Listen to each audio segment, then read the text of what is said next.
अस्सलाम वालेकुम ख़वातीन और हज़रात, हस्बे हाल लेकर हाजिर है आपका मेज़बान जुनैद सलीम और इस शो में मेरा साथ देते हैं हस्बे हाल के रूए रवां अजीज जां अजीजी। अस्सलाम वालेकुम नायर। यार ये बीच में बार बार रूए रवां बात तो जल्दी जल्दी कर लो, घबरा क्यों जाते हो मेरे सामने? पर्सनैलिटीज के सामने तुम खुद ही सनप हो जाते हो। अल्लाह की शान है ना, इसको कसम उठवा के पूछो, जब ये नवा नवा आया था तो किस तरह आके मुझे कहता था पैंट और बैठता नहीं था मेरी इजाजत के बाद बैठ जाओ। अब देखो मुझे सनप कर रहा है। वो तो यार अब भी कहता हूँ अस्सलाम वालेकुम यार, वो तो उम्र का तकाजा है, मैं कहूंगा हमेशा कहता रहूंगा। जाने दो यार, खुदा के वास्ते, वो बेचारा मेकअप आर्टिस्ट तुम्हारे पसीने तौड़िए से निचोड़ निचोड़ के थक जाता। जी जी, मेकअप मैन जितनी मर्जी मेहनत कर ले, नेचुरल ब्यूटी नेचुरल होती है। सही बात। अच्छा यार चलो छोड़ो ब्यूटी को, ये जो आज इतना जबरदस्त फाइनल हुआ है। हाँ गौरी साहब, बड़ी बड़ी मुबारक हो जनाब, आज आपके दाद के फाइनल जीत गए। भाई तुम तो कीनिया के प्लेयर हो, तुमको कर रहे हो। उसको फौरन कीनिया का बना दिया आप बैठ। और अगर यही वेस्ट इंडीज अगर आज हारा होता तो इसलिए कहना था मैं कीनिया का हूं, ये वेस्ट इंडीज। वैसे यार कमाल ईमान से देखो, बिल्कुल ही बेचारी खत्म हुई हुई जो टीम थी, किस तरह उन्होंने मेहनत की यार, वो फिर बब्बर शेर हो गए। वेस्ट इंडीज तो आपको इसलिए भी अच्छी लग रही है कि उसने वो खुशी दी है जो आप हासिल नहीं कर सके। इंडिया को हो रहा है। हाय हाय हाय, वाकई तुम्हारी बात ठीक है यार। देखो तुम सीधा फाइनल ही जीत गए, बड़ी बात। बल्ले बल्ले बल्ले। और तुम ये देखो पाजनैत के अंडर 19 वाली भी वेस्ट इंडीज की टीम जो है वो कप जीती है। इसका मतलब है आइंदा भी उनकी टीम जो है वो तगड़ी तैयार हो। वैसे कता नजर कि आज के फाइनल का रिजल्ट क्या हुआ, एक बात तो मेरा ख्याल है कि हर शख्स तस्लीम करेगा कि वेस्ट इंडीज ने अपनी टीम को किस मतलब पुरअज़्म तरीके से रीस्ट्रक्चर किया। क्या बात, ये जो उसकी रीस्ट्रक्चरिंग है, उन्होंने किस मतलब कमाल महारत के साथ रीस्ट्रक्चरिंग की है कि उन्होंने अपनी जो बिल्कुल गुमशुदा ग्लोरी थी उसको दोबारा किस प्रोफेशनल अंदाज में और किस कंसिस्टेंसी के साथ काम करके देख लो वही ग्लोरी हासिल की है। हाँ जी, काली आंधियों वाली बात। आंधी कहते थे। हाँ। बड़ा खौफ था इनका, फिर एकदम बेचारे टिल्ले पड़ते पड़ते वो कहीं खत्म ही हो गए हुए। बल्कि बांग्लादेश की टीम से भी नीचे चले गए थे। तारीख अपने आप को दोहराती है। जबरदस्त। आज क्या तारीख है यार 3 तारीख है, पिछले महीने भी 3 ही थी, आज भी 3। अभी आगे भी 3 तारीख आएगी, पीछे भी आई थी, दोबारा आएगी। तारीख ठीक कहते हो तुम, अपने आप को डराती है। मगर मैं इसलिए दुखी हूँ कि हमारी क्रिकेट में क्यों नहीं तारीख अपने आप को डरा रही है। जी हमने तो अपना कैलेंडर ही फाड़ दिया है। बिल्कुल ठीक कह रहे हो गौरी तुम। हम क्रिकेट में उस वक्त तक तारीख नहीं दोहरा सकते जब तक हम कुछ गलत फहमियों से बाहर नहीं आते। हमने बाज बातें सोच ली हैं, खुद ही अज्यूम कर ली हैं अपने बारे में कि हमारे पास, एक तो हम बार बार जिक्र कर चुके हैं, हमारे पास बहुत टैलेंट है। मैं तो एक कदम आगे बढ़ के ये भी कहता हूं कि हमें इस गलतफहमी से भी बाहर निकलना होगा कि पाकिस्तान में क्रिकेट कभी खत्म नहीं हो सकती। भाई क्यों खत्म नहीं हो सकती? हमने स्क्वाश नहीं खत्म की, वर्ल्ड चैंपियन थे। हमने हॉकी का गला अपने हाथों से नहीं घूंटा, हम वर्ल्ड चैंपियन थे। तो क्रिकेट आज वेंटिलेटर पे पड़ी हुई है, हम किस खुशफहमी में मुब्तला है? नहीं तो ये बात तुम एक कदम आगे हो के क्यों कह रहे हो? उधर ही बैठे बैठे भी कह दो। सारी बात है, हमने अपने हथी सारी गेमें अपनी खत्म कर ली। जनाब जीजी साहब ठीक कह रहे हैं, एक कदम बढ़ाने से 9 बाल भी हो सकती है। इसलिए मैं कह रहा हूँ। वैसे यार बहुत दुख की बात है कि हमने खुद बड़ी मेहनत के साथ अपनी सारी गेमें खत्म कर ली, लेकिन वो कल्चर ही नहीं रहा खेल के मैदान में भी। इसकी अगर आप तशखीस करने चले तो सबसे बड़ी जो वजह सामने आती है वो ये है कि हमारे यहाँ ग्राउंड्स ही नहीं है। क्या 20 करोड़ की आबादी वाले मुल्क में 230 ऐसे क्रिकेट ग्राउंड्स हैं जिन पर प्रॉपर क्रिकेट हो सकती है, सिर्फ 230। और न्यूजीलैंड की आबादी कितनी है? 50 लाख। और वहां पे जो प्रॉपर क्रिकेट वाले ग्राउंड हैं उनकी तादाद 290 से ज्यादा है। वैसे पाजनैद बात तो ये भी तुम्हारी बिल्कुल ठीक है कि ग्राउंडें भी होनी चाहिए ताकि नर्सरी लगे गेमों की।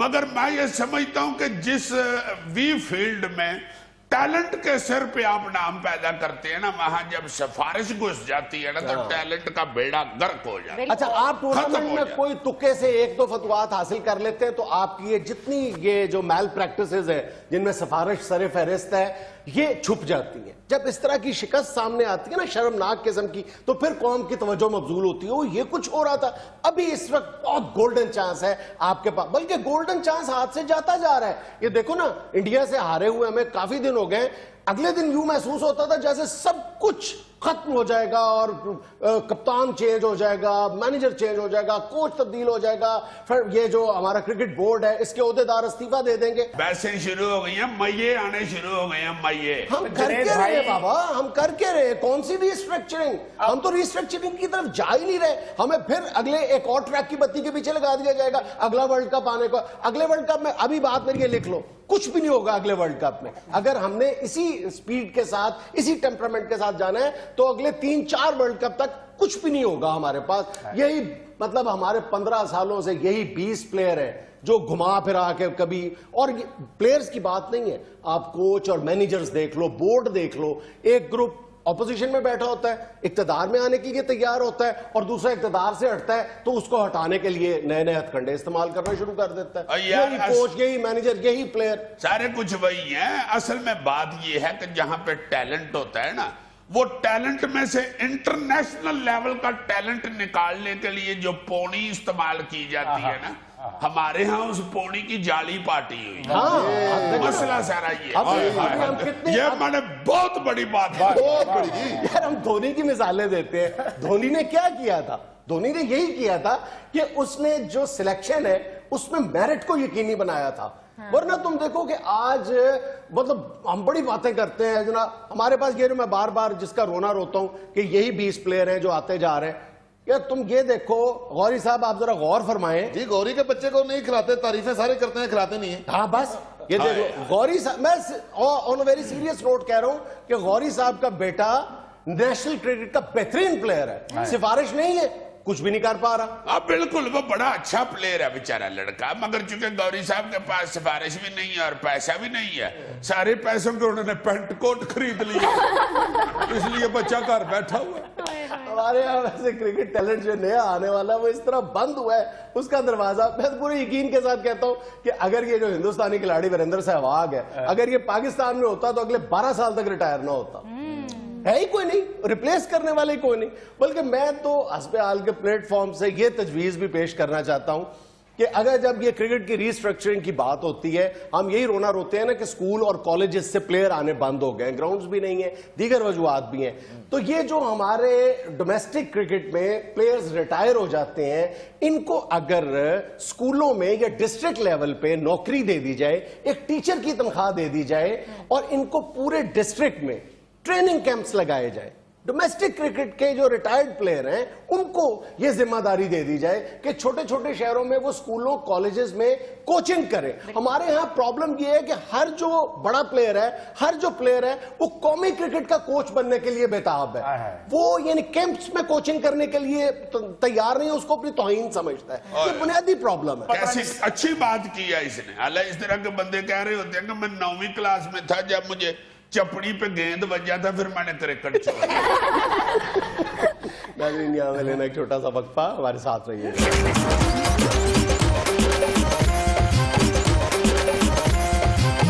अच्छा जी, ये जो डोमेस्टिक वायलेंस होता है ना, इसमें खामन की तरफ से सबसे बड़ी जो याती है ना, जो मैं समझता हूँ, वो होती है कि कपड़े बदलते हुए अपनी टाई उतार के उधर शर्ट, अपनी शर्ट उतार के उधर शर्ट, अपना कोट पकड़ के उधर शर्ट, तो फिर कहती हैं जी कि बीवी जो है वो हम पे जुल्म करती है। जाहिर है फिर आप कपड़े उतार के जब उधर शर्ट तो बीवी ने तो फिर आपको ही पकड़ के कभी उधर शर्ट। मेरा ख्याल है कि ये मर्द हजरात जो हैं उनको थोड़ी सी एहतियात करनी चाहिए। ये ऐसे ही मुझे लगता है कि जैसे बंदा कह ले कि जी बदमाशी नहीं होती अपनी, मैं जो मर्जी करूं, जो कर लो जो करना। भाई आप जब कपड़े बदल रहे हैं तो अपने कपड़े उतार के तो किली पे टांगें या उसे धोने वाली टोकरी में फेंकें। कोई इतनी को तो हिम्मत करनी चाहिए। ठीक है आपने शो किया हुआ, आप थके हुए। अजीजी भाई आप अपनी बात कर रहे हैं। बहुत अच्छे यार, कैसे तुम कम अकल हो। सबसे पहले तो मैंने कहा कि टाई उतार के उधर शर्ट, मैं किसी एक की बात नहीं कर रहा। इतने साल हो गए हैं, वो ये खास लेवल पे रह के कभी मेंटली तुम लोगों ने ग्रो नहीं करना। मुझे तो इस बात का अफसोस है। अब ये पक्का हो गया ना, अब ये दूसरों को ऐसे करके समझा इसको अब ये है कि जो हो रहा है अल्लाह बारिश। एक आ जाती है ऐसी स्टेज भी जिस पे बंदा फिर कहता है कि चलो यार हुन फिर किस्मत जो ले। बल्कि अपने देखने वाले नायरीन को भी रिक्वेस्ट करूंगा, मर्द हजरात को, कि जब आप कपड़े तब्दील कर रहे होते हैं या अपना कोई भी काम कर रहे होते हैं तो खुद थोड़ा सा इतना को कर लें काम के दूसरों को ये फील हो कि आप भी घर के कामों में इन्वॉल्व है। अजीजी साहब, थैला तो घर जाके कोट उतार के इधर उधर फेंकता ना, भाभी पकड़ के घर से बाहर फेंक देती। कोट को नहीं, थैले को। थैला और कोट दोनों कपड़े के बने हुए नहीं, वाकई यार टेक इट सीरियस प्लीज। अपना काम इतना सा खुद जरूर करना अच्छा भाईजान, अगर डोमेस्टिक प्रॉब्लम्स खत्म हो गई हो तो नेशनल प्रॉब्लम्स की तरफ आए। चाहिए। वैसे ये दोनों नेशनल प्रॉब्लम मेरा मतलब है, ये कौन सी बेचारी वजीर लगी हुई। मेरा मतलब खबरों की तरफ आए। हाँ, खबरों में जाहिर है नेशनल प्रॉब्लम्स ही होती है, अच्छी खबर तो हाँ होती जी, है। हाँ जी, सुनाओ जी जरा, क्या पहली खबर है आज की। वफाकी वजीर दाखिला चौधरी निसार ने डी चौक मस्मार करके दोबारा तामीर करने की हिदायत दे दी। अच्छा लो जी, मैं समझ गया हूँ मसला असल में क्या है। मसला पकड़ा गया है। अच्छा जी, ये चौधरी निसार साहब को किसी पीर ने बताया कि ये हर दूसरे दिन जो डी चौक में आपकी हुकूमत को स्यापा पड़ जाता है ना, इधर डी चौक में मुशर्रफ जाते जाते तवीज दब गया था। चौक को अखाड़ के वो तवीज काट के परे फेंके तो फिर मसला मुकेगा। इसलिए अब उन्होंने कहा कि भाई जी सारा चौक अखाड़ो। उसके बाद ये बंदे लगाएंगे उधर बाबे 7-8 तवीज ढूंढने के लिए। अच्छा। अल्लाह करे तवीज लग जाए तो फिर डी चौक का मसला हल हो जाएगा। होता है इस तरह यार, तवीज दब देते हैं जाके अपने दुश्मनों के घर में, उधर लड़ाई नहीं खत्म होती। वैसे ये चौधरी निसार साहब का साहब मेरे ताए वाला है। ताए मेरे के पिंड की नुक्कर के ऊपर ना एक कांजी वाली रेडी लगी हुई थी। इत्तफाकन रेडी के सामने 2-3-4 बारी लड़ाई हो गई और इत्तफाकन मेरे ताए ने देख भी ली। ताए ने जाकर डीसी साहब को दरखास्त दे दी कि रेडी वाले को कहें कांजी हटा के इधर कीमे वाली टिक्कियां लगाए। ये लड़ाई इधर चौक में होती सिर्फ कांजी की वजह से। मैं अभी तक नहीं समझ पाया कि चौक उखाड़ के नया बनाने से क्या फर्क पड़ जाएगा। यार एक तो तवीज निकाल के बाहर फेंकेंगे, दूसरा जब नया बनाएंगे तो फिर ताया जब होगा तो बोतलें तोड़ के उस पर शीशियां लगा देंगे। जैसे दीवारों पे नहीं शीशियां लगा देते, फिर चोर उस पर चढ़ नहीं सकता। इस तरह चौक में शीशियां लगी होंगी तो उस पर कोई चढ़ ही नहीं सकेगा, तरने खत्म। क्या इंटरप्रिटेशन है यार, सरदार साइंटिस्ट वाली बात की है तुमने। कौन सी? वो एक मक्खी को पकड़ के उसके पर काट देता है। अच्छा। और एक बंदे को बुला के कहता है इधर आओ, देखो मैं तुम्हें एक तजर्बा दिखाऊं। कहता है क्या तजर्बा किया? कहता है उड़ जाओ। मक्खी नहीं उड़ती। कहता है तजर्बे से साबित हुआ कि अगर मक्खी के पर काट दिए जाएं तो वो बैरी हो जाती है। ये पर कटे। वैसे मेरे ख्याल से अजीज साहब आसान सा हल है इसका। क्या डी चौक को ई चौक कर दे। शाबाश। डी को ई करने से क्या फर्क पड़ेगा जी? वो अजीजी जी, डी से डिफिकल्ट, ई से इजी। जबरदस्त यार। यार तुम तो बकायदा पढ़े लिखे अंग्रेज आदमी। मैं समझता था कि फेल्ट इसलिए पहनते हैं कि जाते हुए फिर अतार के रास्ते में मांग भी ले। मैं तो आज गौरी साहब का मोतरफ हो गया हूँ यार। गौरी साहब तो साइंटिस्ट है पूरे यार। उसी मक्खी वाले साइंटिस्ट। नहीं यार, वैसे इससे फर्क जुनैद पड़ेगा जब धरना देने वाले लोग उधर पहुंच के पूछेंगे रास्ता कि भाई जी डी चौक इधर है। अगला साहब कह देगा नहीं भाई जी डी चौक पी चौक से लड़के कहीं और शिफ्ट हो। भाई वो कौन से मुजाहिरीन है जो पता पूछ पूछ के जाते हैं? वैसे भी डी चौक तक खुद तो कोई भी नहीं जाता ना, हमेशा कोई लेके जाता है। बहुत अच्छे। ये देख लेना एक ना एक दिन हमें गिरफ्तार करा दे और खुद ये सहाफी है, इसे बी क्लास मिल जाएगी और हमें वही दाल रोटी। अगली खबर पढ़े जी। अच्छा जी, अगली खबर है खैबर पख्तूनख्वा असेंबली का इजलास हंगामा राय की नजर हो गया ऑपोजिशन ने चूहा मार हुकूमत के नारे लगा। बहुत अच्छे यार, वैसे हम भी बड़े ही शरारती लोग हैं, हमारे हथे को छेड़ चढ़ जैसे ही हम उसका नारा ही बना लेते हैं। है को बात करने वाली चूहा मार हुकूमत। पहले इधर जंगला बस के नारे लगने शुरू हो गए थे, फिर डेंगी बरादरान कहने शुरू हो गए, अब उन्होंने चूहे मारने शुरू किया, उनको चूहा मार हुकूमत कह दिया। भाई अब चूहे ना मारे तो और इसका हल क्या है? खैबर पख्तूनख्वा में 2.5-3 लाख बिल्ली छोड़ी जाए या चूहों से दरखास्त लिख के की जाए कि चूहा साहब यहाँ से शिफ्ट हो जाए। जितनी उधर वो खुराक खा रहे हैं मुर्गियों की और मरी हुई मुर्गियां खा रहे हैं, चूहा जिड्डा हो गया, उन्होंने अब जुलूस निकाल लेंगे हमें नौकरियां दी जाए। हाँ भाई जी, जरा को कादिशात निकाले तो फिर कहता है कि भाई जी नौकरी दो मुझे, मैं इधर वेला कहाँ पे नादरा वाले बेचारे चूहों के शनाख्ती कार्ड बनाते हैं। अजीजी भाई, मरा हुआ चूहा या उसकी दुम लेके जाओ तो 25 रुपए इनाम मिलता है। उसको क्या बता रहे हो?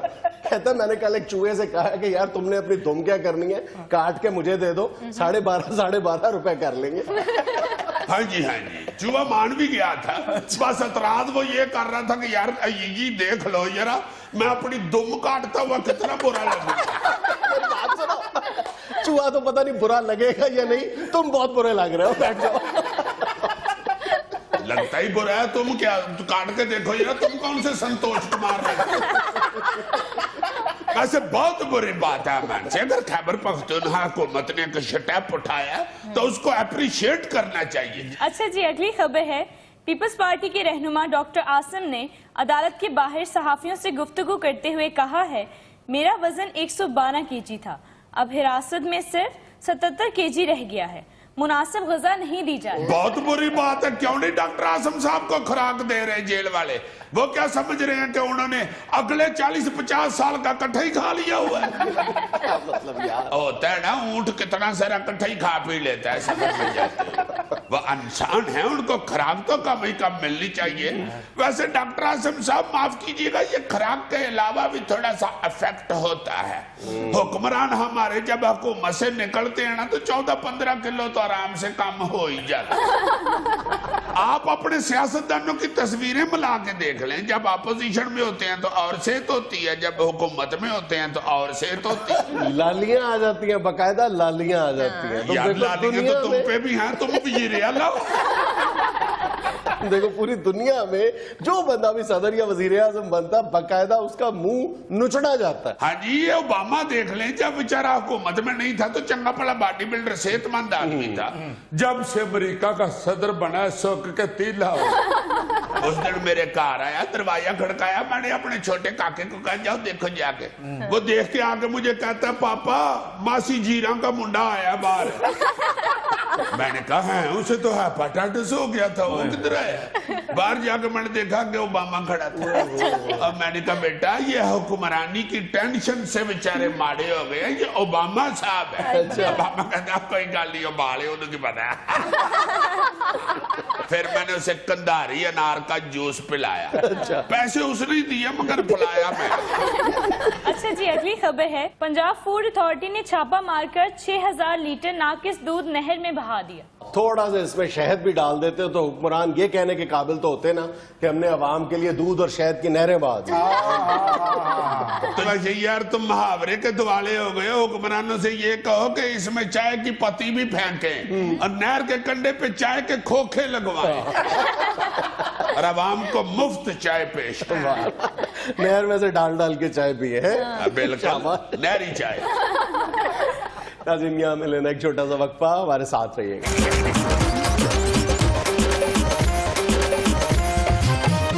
जुनैद आज किसकी गजल सुना रहे हो हमें? अपनी।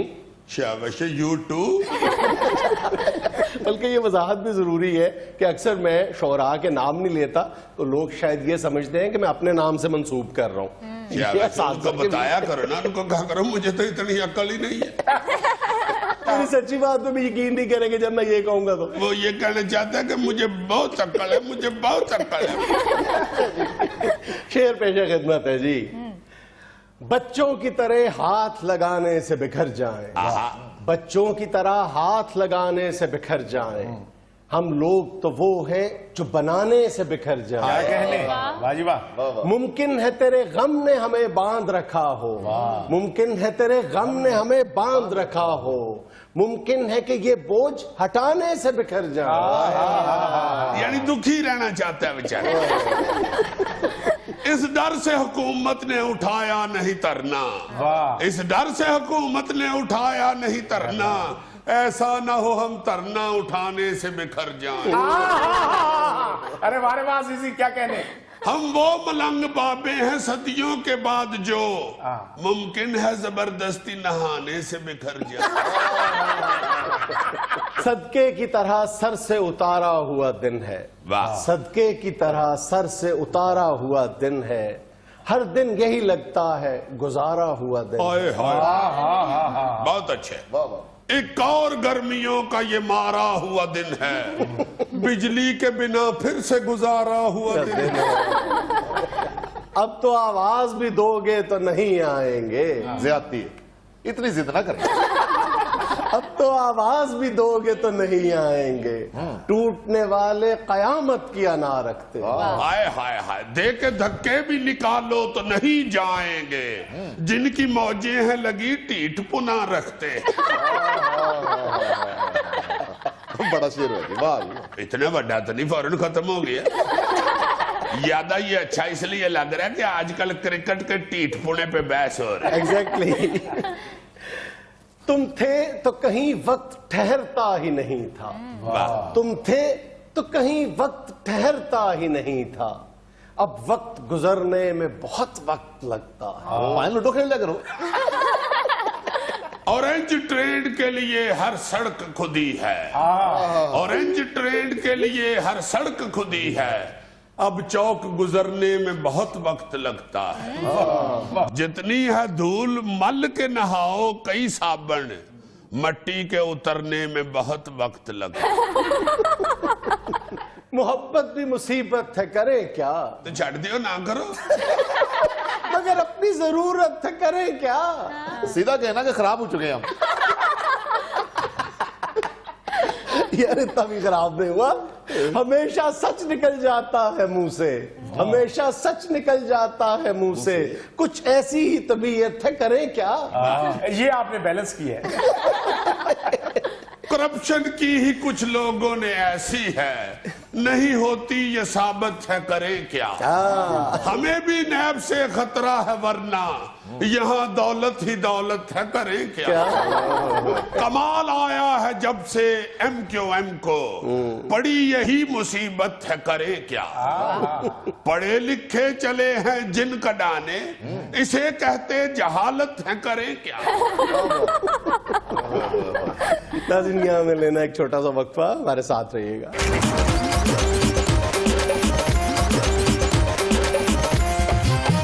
नाज़रीन, सेहत एक ऐसा शोबा है जिससे आवाम को बेपनाह शिकायत है।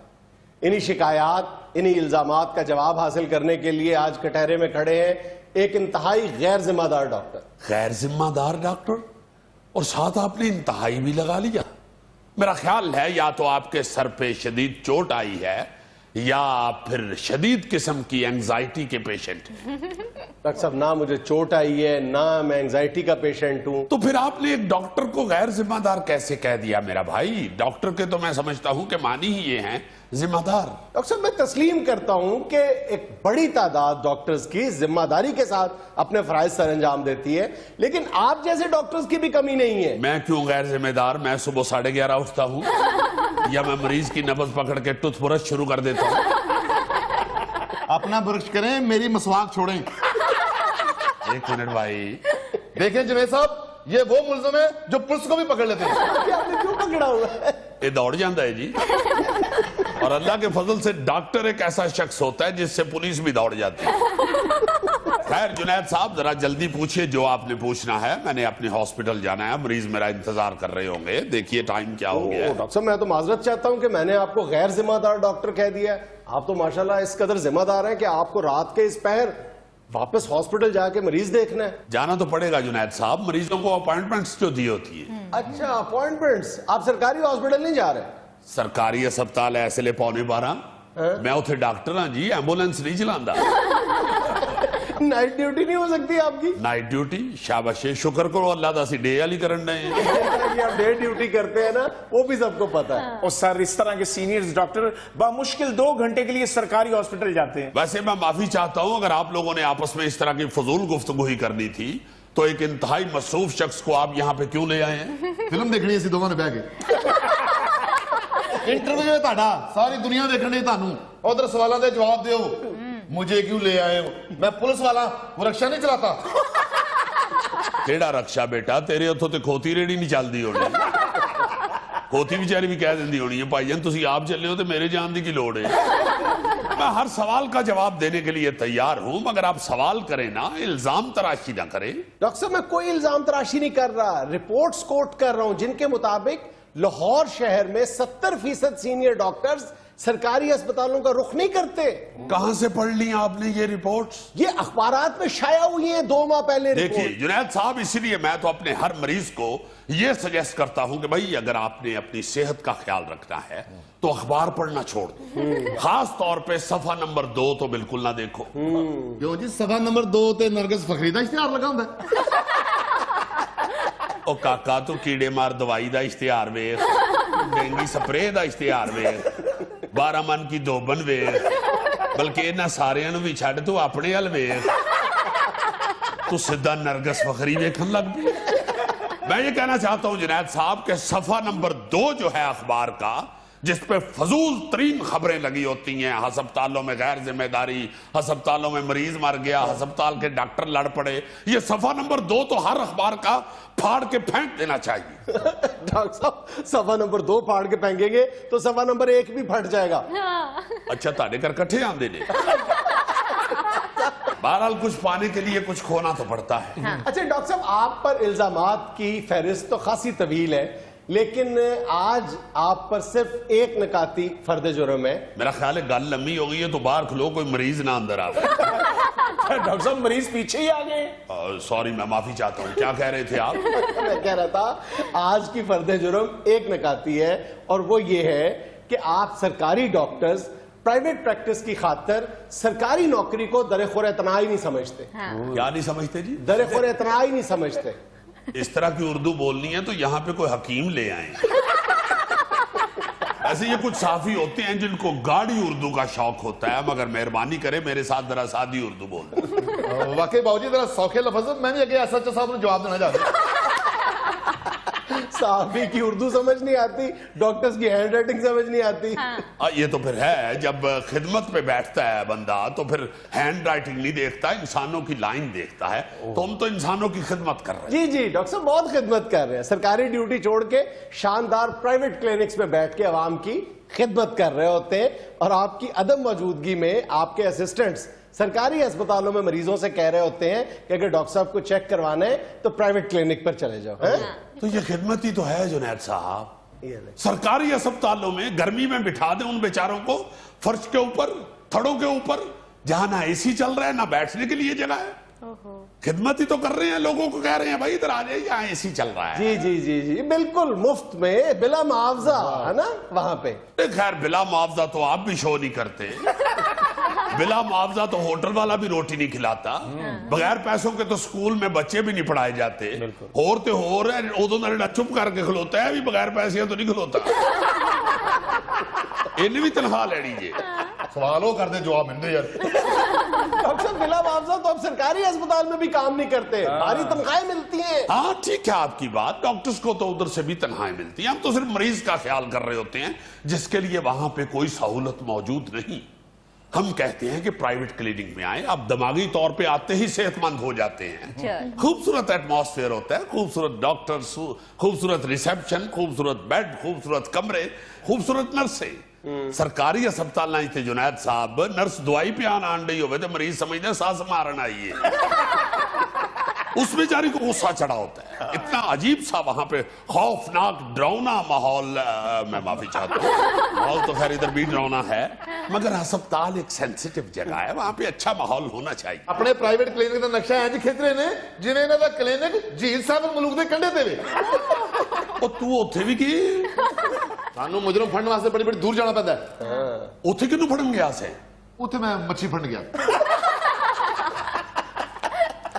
जिस झील चो तू मच्छी फड़ ली वो झील तो फिर सूख गई होनी है।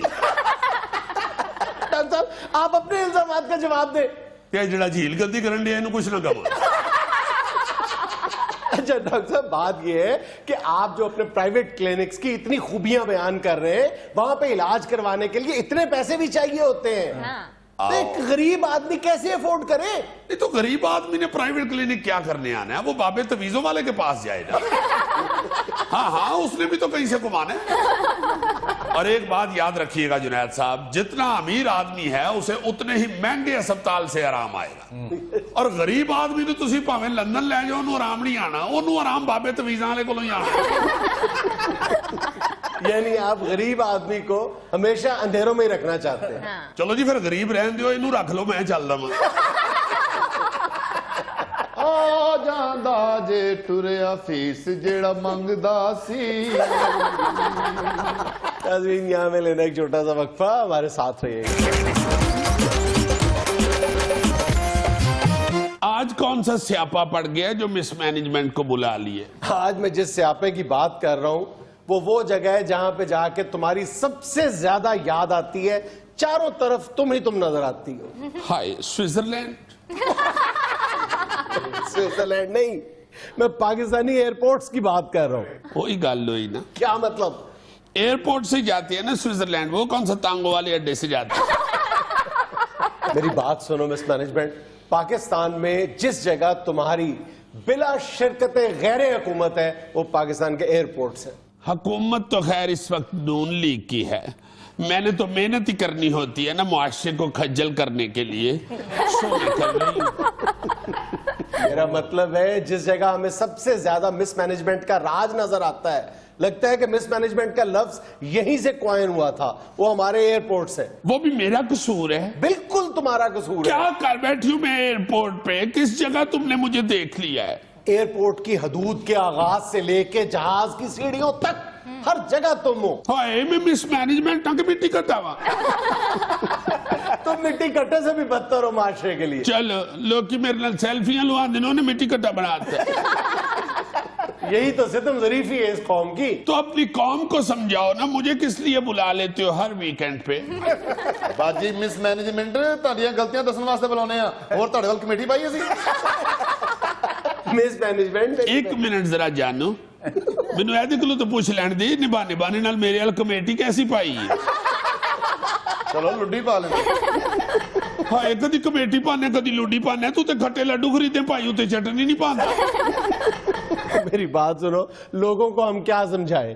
तुम तो लोगों का उस वक्त से साथ देना शुरू कर देती हो जब वो किसी मुसाफिर को, अपने किसी अजीज को एयरपोर्ट छोड़ने जाते हैं या लेने जाते हैं, जुलूस की टोलियों में इस तरह जाते हैं, वहां एयरपोर्ट पे पूरा सियासी जलसा बना देते हैं। वैसे भी आपके एयरपोर्टों पे अब जहाज तो होते ही नहीं, लोगों का राश देख के पता चलता है कि ये एयरपोर्ट है। टोटल इन्ने को जहाज थे, हमला इन्ना जहाज उड़ा के खड़ दियो कि चौक के खड़ दियो। ये भी तुम्हारी वजह से ना, ये भी मिसमैनेजमेंट है। पिछले दिन ਜਿਹੜੀ ਬਹਿਰੇ ਹੋ ਕੇ ਉਸ ਵੇਲ ਮੱਛੀ ਮਾਰੀ ਸੀ, ਉਹ ਵੀ ਮੈਂ ਮਾਰੀ ਸੀ है ना? पादे मेरे थे। मिसमैनेजमेंट।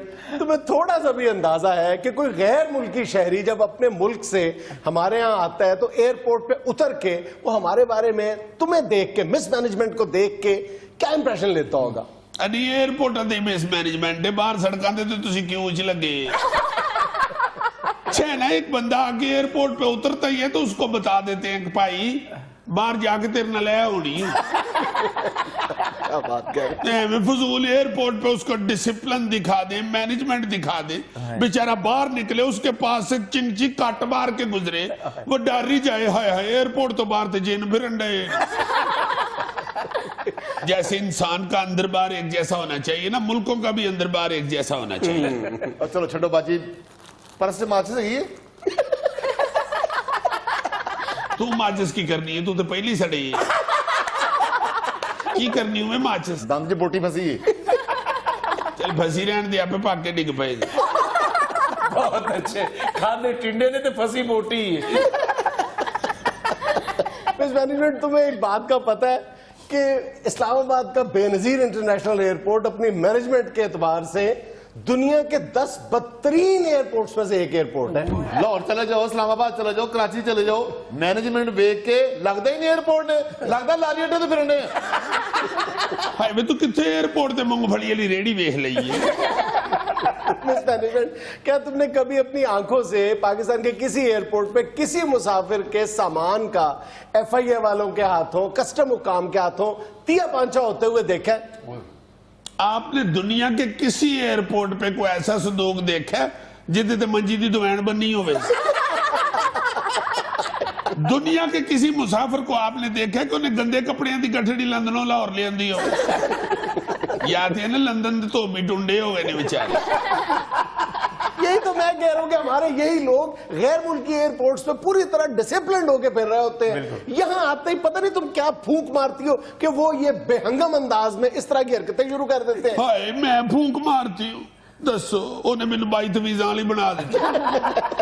सर आप बिल्कुल ठीक कह रहे हैं। अच्छा भला सूटेड बूटेड आदमी पाकिस्तानी एयरपोर्ट पे उतरता ही है तो ना उसे क्यू में लगने का पता होता है, ना डस्टबिन में कोई चीज फेंकने की तमीज है, ना बाथरूम यूज करके उसे खुश्क करने का पता होता है। यानी उतरते ही वो हर किस्म की तमीज भूल जाता नहीं है तो निकी जी नहीं, तेन किन्नियां गल्लां दा पता है जी। अच्छा सर, ये प्रॉब्लम भी सिर्फ हमारे एयरपोर्ट्स पे है कि हर बंदा रिश्वत के लिए मुंह खोले खड़ा होता है। और सर रिश्वत भी पाकिस्तानी पैसे नहीं मांगते, रियाल, डॉलर, पाउंड ये चाहिए। बैनुल-अक़वामी मिजाज होता है। हाय वे केड़े डॉलर पाउंड रियाल है तेरे को तो पाकिस्तानी 50 मंगो तो तू जराब च हथ पा लेगी। ये भी तो मिसमैनेजमेंट है। हमारे एयरपोर्टों पे खाने पीने की चीजें 3 गुना ज्यादा रेट पे बिक रही होती हैं। तो तू घरों खा लिया कर, कदली एयरपोर्ट से जाके खा। जवाब दो ना। और जो आप क्या दूं, जगह जगह का फर्क होता है। वही जूती दुकान पे 3,500 की बिक रही होती है, वही पठान तानू रेडी ते 350 दी दे देते। मेरी बात सुनो, एयरपोर्ट्स पे मिसमैनेजमेंट तुम्हारी मौजूदगी की सबसे बड़ी वजह पता क्या है? VIP कल्चर का होना। अगर VIP कल्चर खत्म हो जाए तो तुम्हारा वजूद भी नजर ना आए। Don't say anything against VIPs अच्छा, because all VIPs are my sweethearts। मैंने एवं स्वीट हार्ट पढ़ाई जाती। किते मुंह वे मैं VIP नु कहन नहीं है, फ्रांस च कुल्फियां बेचने वाले।